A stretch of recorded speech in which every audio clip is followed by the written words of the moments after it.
Bonjour à tous, j'aimerais aborder avec vous aujourd'hui une thématique qui est importante pour tout enfant de Dieu, qui est celle de la nécessité de recevoir la vie de Dieu.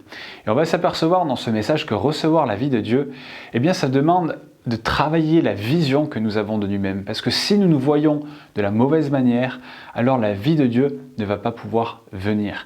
Et pour comprendre cela, parce qu'on va se rendre compte que c'est quelque chose qui n'est pas si évident, eh bien j'ai choisi 3 textes qu'on va regarder maintenant pour comprendre vraiment ce que le Seigneur nous appelle à faire, à voir, pour que sa vie puisse être déversée en nous et que nous puissions porter du fruit. Parce que bien souvent, lorsque nous ne portons pas de fruit dans ce que nous entreprenons, eh bien c'est dû à cette thématique-là de recevoir la vie de Dieu. Alors pour ça, on va regarder à 3 textes et on va commencer par un qui se situe dans Nombre au chapitre 17. Et avant qu'on le lise, j'aimerais redonner un petit peu de contexte à cette histoire qui est d'ailleurs assez terrible. Mais il nous est dit qu'un jour, Corée, Dathan et Abiram ainsi que 250 chefs des Israélites vinrent auprès de Moïse et de Aaron bien pour se rebeller contre eux parce qu'ils ne supportaient plus l'idée qu'ils soient établis comme chefs sur eux.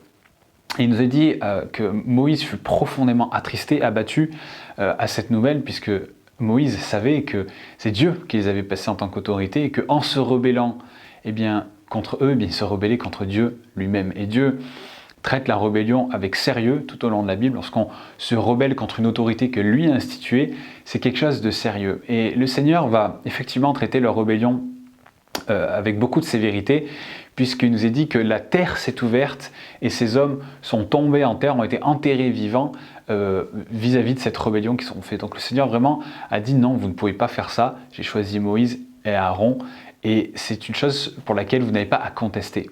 Et par la suite de cela, des Israélites en plus se sont rebellés contre le fait que Dieu ait traité ce problème si sévèrement.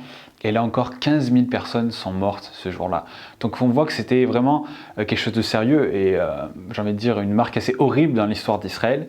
Mais on voit que par la suite, Dieu a vraiment voulu appuyer qu'il avait choisi Moïse et Aaron, surtout Aaron en tant que sacrificateur. Et donc il va dire à Moïse ceci dans Exode 17, des versets 2 à 5, il lui dit « Demande aux Israélites de te remettre un bâton par tribu, soit 12 bâtons remis par tous leurs princes en fonction de leur famille. Tu écriras le nom de chacun sur son bâton et celui d'Aaron sur le bâton de Lévi. Il y aura un bâton pour chaque chef de famille. Tu les déposeras dans la tente de la rencontre devant le témoignage où je vous rencontre.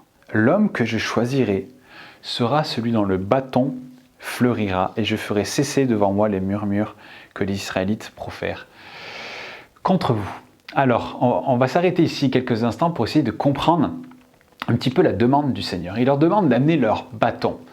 Alors, un bâton, quand on y réfléchit, qu'est-ce que c'est? Un bâton, c'est finalement, avant cela, une branche qui était raccordée à un arbre qui portait la vie, la sève passait dans cette branche, elle portait des feuilles, elle portait du fruit, elle avait des fleurs, et donc la vie était dans cette branche. Un jour, on a coupé cette branche et on en a fait tout simplement un bâton. Donc ce bâton, il est maintenant mort, il n'a plus de sève, plus de fruits, plus de feuilles. Donc ça, c'est important de bien le comprendre, parce que nous voyons par la suite qu'un miracle incroyable va avoir lieu, puisqu'il nous est dit au verset 8 et 9, le lendemain, lorsque Moïse entra dans la tente du témoignage, le bâton d'Aaron pour la famille de Lévi avait fleuri. Il avait bourgeonné, donné des fleurs et des amandes. Moïse retira tous les bâtons de devant l'Éternel et les apporta à tous les Israélites afin qu'ils les voient et qu'ils reprennent chacun de leurs bâtons. C'est-à-dire qu'après avoir passé une nuit devant l'arche, le bâton d'Aaron, par l'intervention de Dieu, a bourgeonné, a porté du fruit et a eu des fleurs aussi et a porté du fruit. Imaginez-vous un tel miracle, tenir comme un bâton dans vos mains, que vous déposez et revenez le lendemain, et il y a la vie, il y a les fruits, il y a les fleurs, il y a les feuilles. Et ça, c'est quelque chose d'incroyable. Et aucun homme sur la terre, avec toute la technologie possible, ne peut accomplir ça. Seul Dieu est capable de créer la vie là où il y a la mort, là où il y a le néant. Comme lorsqu'il a pris Adam et Ève de la poussière, il les a fait de la poussière, eh bien, il a réussi à donner vie à cette poussière pour que nous devenions des âmes vivantes. Et on voit au travers de cela que ces bâtons sont finalement l'image de ce que nous sommes, ce que nous représentons devant le Seigneur. En tant que serviteurs, en tant que disciples, en tant qu'enfants de Dieu, on doit passer par cette étape qui est de réaliser que nous sommes comme ces bâtons sans vie, que nous sommes morts et que nous ne pouvons rien par nous-mêmes. C'est-à-dire que tout enfant de Dieu, pour entrer efficacement dans son appel de disciple et de serviteur, dans un ministère pour le Seigneur, qui soit grand, qui soit petit, qui soit visible ou invisible, eh bien, doit passer par la vie et la résurrection de Dieu. La résurrection, c'est la marque de Dieu qui révèle que nous sommes morts à nous-mêmes et que à partir de ça, eh bien, Dieu peut manifester sa vie en nous, que lui peut venir avec sa vie en nous. Et tant que nous croyons, mes amis, que nous portons la vie par nous-mêmes, que nous sommes capables de quoi que ce soit, alors nous n'aurons que peu de fruits, voire aucun fruit dans ce que nous entreprenons, parce que nous ne pouvons rien faire par nos propres forces. Dieu seul peut nous donner la vie, Dieu seul peut nous donner du fruit, Dieu seul peut amener un impact à ce que nous faisons. Et si nous pensons que nous pouvons faire les choses par nous-mêmes, alors Dieu n'a pas la latitude pour agir et pour se servir de nous. Et il y a une image très forte de cela dans Jérémie au chapitre 2 et au verset 13 où Dieu dit « Car mon peuple a commis un double péché. Le premier péché, ils m'ont abandonné, moi qui suis une source d'eau vive. » C'est-à-dire que Dieu est la source. C'est lui qui peut nous abreuver, c'est lui qui peut amener son eau dans notre vie. Et deuxièmement, pour se creuser des citernes crevassées qui ne retiennent pas l'eau. C'est-à-dire que la seule chose que nous sommes capables de faire, c'est de creuser nos propres réserves, mais aucune d'elles n'est capable de tenir sur la durée, parce qu'on est dans l'impossibilité, l'incapacité de les remplir par nous-mêmes. Seul Dieu est la véritable source. Et si on croit qu'on est capable de remplacer cette source et de tout faire par nous-mêmes, de creuser nos propres citernes, la vérité, c'est que nous ne pourrons donner à boire à personne, puisqu'on n'est pas en capacité de remplir cette citerne. Seul Dieu en est capable. Et c'est ce que le peuple d'Israël avait besoin de comprendre et de réaliser au travers de cet épisode-là. C'est-à-dire que leur orgueil revendiquait la place de chef au lieu de s'intéresser finalement à la seule chose qui comptait. Quelle est la volonté de Dieu et qui veut-il choisir? Et c'est vraiment de ça qu'il est question. Et en agissant de cette manière avec le bâton d'Aaron, Dieu leur a montré très clairement qu'Aaron était non seulement celui qu'il avait choisi, mais aussi que tout homme et toute femme doit passer de la mort à la vie pour lui être agréable et comprendre comment les choses aussi se passent dans le royaume de Dieu. L'autorité, ce n'est pas une position pour laquelle nous avons à lutter, c'est quelque chose qui est établi par Dieu et qui n'a rien à voir avec nos responsabilités. Et si on réalise que nous ne sommes rien sans Dieu, que nous ne pouvons rien sans son intervention, alors les bâtons que nous sommes, ces bâtons morts, ces bâtons sans vie, vont pouvoir porter du fruit. Et on a besoin de sa vie, on a besoin de la vie de Dieu. Et ça, c'est une notion finalement qu'on retrouve dans une deuxième histoire qu'on va regarder maintenant, qui se situe dans 2 Rois au chapitre 4, des versets 1 à 6, avec la veuve qui avait des dettes insurmontables. Cette histoire, on apprend qu'il y a une femme qui vraiment a vécu une épreuve terrible, la vie ne l'a pas épargnée, et c'est une expression des fois qu'on entend ou qu'on dit, quand on parle de cette personne, on dit mais cette personne, mais la vie ne l'a pas épargnée. C'est épreuve sur épreuve sur épreuve, que des problèmes, même nous-mêmes parfois, on passe par des périodes de nos vies comme ça, on dit mais qu'est-ce que j'ai pu faire? J'ai que des problèmes. Et bien c'était ce que cette femme a vécu. Son mari venait de mourir et lui avait laissé d'énormes dettes, sans aucun argent pour les payer, ainsi que 2 enfants à élever. Et face à ce terrible constat, sous ces dettes qui étaient importantes, elle n'a eu d'autre choix que de considérer de vendre ses enfants comme esclaves pour rembourser ses créanciers. Imaginez la gravité de la situation pour qu'une mère soit prête à vendre ses enfants pour rembourser ses dettes. Mais fort heureusement, avant d'en arriver à cette entre guillemets solution, elle va aller voir l'homme que son mari servait, à savoir Élisée, et elle va lui raconter le problème. Et on voit donc au chapitre 4 de 2 Rois, versets 1 à 6, que Élisée lui dit « Que puis-je faire pour toi ? Dis-moi, qu'as-tu à la maison ?» Elle répondit « Ta servante n'a rien d'autre qu'un petit peu d'huile. » Et il dit « Va demander dehors des vases chez tous tes voisins, des vases vides, et n'en demande pas un petit nombre. » C'est-à-dire ne te limite pas. Prends le maximum de ce que tu peux. Quand tu seras rentré, tu fermeras la porte sur toi et sur tes enfants, tu en verseras dans tous ces vases et tu mettras de côté ceux qui seront pleins. Alors elle le quitta, elle fermait la porte sur elle et sur ses enfants, elle lui présentait les vases et elle versait. Lorsque les vases furent pleins, elle dit à son fils « Présente-moi encore un vase !» Mais il lui répondit « Il n'y a plus de vase » et l'huile s'arrêta. Quelle histoire incroyable! On voit là encore le miracle de Dieu dans l'abondance de tout ce qu'il peut donner. Et on voit qu'à de nombreuses reprises dans la parole de Dieu, le vase est l'image de l'homme. On voit cela par exemple dans Acte 9,15 où Dieu dit « Va car cet homme est un vase d'élection pour porter mon nom devant les nations » ou encore « Nous portons ce trésor dans des vases de terre », c'est-à-dire le Saint-Esprit. Donc vraiment on est un petit peu l'image de ce vase. Dans la Bible, le vase nous parle de l'homme et l'huile nous parle bien évidemment de l'onction, nous parle du Saint-Esprit. Et il faut réaliser que le vase, comme tout récipient, eh bien, est utile pour être rempli. Et sa mesure de vide déterminera la capacité qu'il peut contenir. Imaginez qu'un vase fasse 3 litres, il a 3 litres de vide, eh bien, on pourra verser dedans 3 litres d'eau, 3 litres de vin, 3 litres d'huile, peu importe, d'accord? Et comme ces vases, il faut qu'on réalise que tout homme sur cette terre a le désir d'être rempli et a besoin d'avoir le sentiment d'être rempli. Et c'est 2 choses différentes. Il a le désir d'être rempli et le sentiment d'être rempli. C'est ce qui explique que nous voyons une telle détresse dans le monde où nous vivons parce que les gens sont désespérés d'être remplis. Les gens cherchent à être remplis et ils sont prêts à se remplir avec tout et n'importe quoi. Ils sont prêts à tout pour trouver un sens, pour trouver une appartenance, pour trouver une réponse finalement à leurs désirs profonds. Et on voit dans Ecclésiaste 11 que Dieu dit qu'il a mis dans le cœur de l'homme la pensée de l'éternité. C'est comme un vide que l'homme cherche à combler et tant qu'on n'a pas trouvé Jésus, tant qu'on n'a pas trouvé le Seigneur, eh bien ce vide, on peut essayer de le combler avec tout ce qu'on a envie, mais on n'y arrivera pas. Et je crois que c'est vraiment ce qui explique aussi cette détresse du monde dans lequel nous sommes, le malheur qu'il y a. Vous savez, le péché est d'une puissance qui rend les gens malheureux. Et quand on voit comment les gens cherchent à se remplir avec toutes sortes de choses, avec des choses qui sont impudiques, avec la soif de pouvoir, la soif d'argent, avec le péché tout simplement, eh bien on comprend aussi cette détresse parce qu'ils cherchent à être remplis. C'est dans le cœur de l'homme, le désir profond de l'homme, c'est d'être rempli. Et il y a une citation que j'aime beaucoup du mathématicien et du philosophe Blaise Pascal qui a dit un jour « Il y a dans le cœur de l'homme un vide en forme de Dieu que rien de ce qui a été créé ne peut remplir, mais seulement le Créateur qui s'est fait connaître par Jésus. » Et c'est exactement cela. On a besoin, comme une pièce de puzzle, il y a une seule pièce qui peut rentrer, c'est Jésus. On a besoin de Jésus.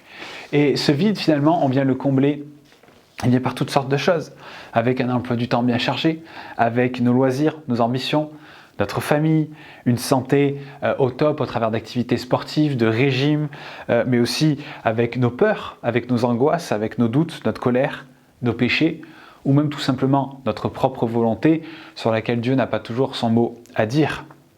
Mais au travers de cela, on voit aussi une chose, c'est que plus nos vies sont remplies, plus nos vases sont remplis, et plus finalement un profond sentiment d'utilité vient nous envahir. Et c'est très marrant parce qu'on voit même dans notre façon de parler, et je pense que c'est quelque chose qu'on fait tous parfois inconsciemment, mais bien souvent quand on nous dit « alors comment ça va ?» on a cette tendance à répondre « mais ah là là, j'arrête pas » ou « là là, je cours après le temps » ou « ah là là, j'ai tellement de choses à faire », comme si au travers de notre réponse, il fallait qu'on montre l'utilité de nos vies, que plus notre vie est remplie et plus on paraît utile. Plus il faut qu'on convainque les autres d'être utiles. Notre vie prend un sens quand on est en activité. Or, la Bible nous montre que c'est faux. Notre utilité, elle n'est pas dans le nombre de choses que nous faisons, mais tout simplement d'être dans l'obéissance vis-à-vis de ce que Dieu nous demande. Il vaut mieux être obéissant à une chose que nous demande que faire 10 choses que le Seigneur n'a pas demandées. Mais pour autant, on ressent cela, que plus notre vase est rempli, plus notre vie est remplie, et plus un profond sentiment d'utilité vient nous envahir.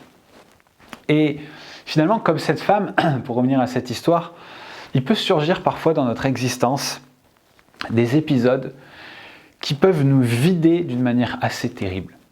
C'est-à-dire des problématiques, des épreuves qui surgissent et qui nous prennent ce que nous aimons, ce qui nous est nécessaire et ce qui représente parfois même notre tout, d'une manière absolument inattendue. Et quand cela vient, eh bien, on tente de s'y accrocher et on se rend compte que plus ça va et peu à peu, il ne reste plus rien.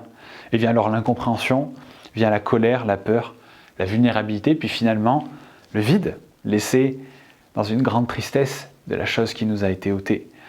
Et Ça peut arriver de manière soudaine, vraiment des épreuves terribles, comme cette femme un petit peu dans ce passage, mais ça peut être aussi des épisodes de nos vies où des choses auxquelles nous tenons nous sont enlevées, que ce soit des activités, que ce soit du temps, que ce soit un être cher, sur lequel nous avons fondé quand même une bonne partie de notre vie, un conjoint, un enfant, ça peut être des choses comme ça. Et des choses qui viennent nous arracher, vider notre vase de ce que nous sommes. Et je me posais cette question, mais si tout cela était exactement ce dont Dieu a besoin peut venir nous toucher, si c'était ce dont Dieu a besoin pour nous parler, parce que parfois nos vases sont tellement remplis que le Seigneur n'a aucune latitude pour intervenir. Et c'est lorsque nous n'avons plus rien, lorsque les circonstances de la vie nous prennent tout, que Dieu peut devenir à nouveau notre tout. Mais pour cela, ça nécessite de passer par comme une purge d'une certaine manière. C'est lorsque nous sommes vides que nous réalisons que nos vies sont comme un bâton mort, que lui peut venir couler, faire couler son esprit en nous. Et tellement souvent, imaginez un vase qui est plein, mais l'huile du Seigneur coule à côté, parce que nos vases sont déjà pleins et ça vient déborder, ça vient aller à côté, parce qu'on est rempli de choses qui n'ont pas forcément leur place. Et j'aimerais vous poser ces questions, mais est-ce que vous avez parfois ce sentiment d'être plein à craquer dans votre existence même? Est-ce que vous avez ce sentiment de faire tellement de choses sans en réaliser même le sens, sans même ressentir de joie ou même ressentir l'approbation de Dieu dans ce que vous faites? Ça peut concerner un sentiment général comme aussi certaines parties de nos vies. Des choses que l'on fait, on se dit mais quel est le sens de tout cela? Ou oh là, mais dans cette partie de ma vie, mais je vais exploser, je n'en peux plus. Si vous posez ces questions-là et que la réponse est oui, eh bien, il y a de grandes chances que votre vase ait besoin d'être vidé. Et peut-être que vous vous dites que dans votre vie, dans le vase que vous représentez, tout n'est pas mauvais. Et vous avez raison, tout n'est pas mauvais. Dans tout ce que j'ai cité avant, la famille, les activités, le sport, les ministères, des services pour le Seigneur, tout n'est pas mauvais. Bien évidemment que non. Mais certaines choses ont besoin parfois d'être réduites et parfois même besoin d'être enlevées soudainement pour nous amener à l'endroit où nous n'aurons d'autre choix que de rencontrer Dieu et crier à lui. Nous résistons parfois avec tellement d'insistance au Seigneur. Repensez à Jonas.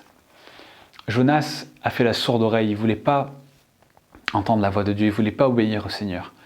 Et il a quand même fallu une tempête pour que Jonas se réveille et décide d'entendre la voix de Dieu et de réaliser qu'il était dans la désobéissance. Et parfois, le Seigneur nous fait des grands signes, mais nous ne le regardons pas. Et il est parfois nécessaire que le Seigneur envoie des tempêtes dans nos vies, pour qu'on accorde de l'attention à ce qu'il veut nous dire. Parce que je vous rappelle dans l'histoire de Jonas que c'est Dieu qui a envoyé la tempête. Ce n'était pas le diable, ce n'était pas les circonstances hasardeuses, c'était Dieu.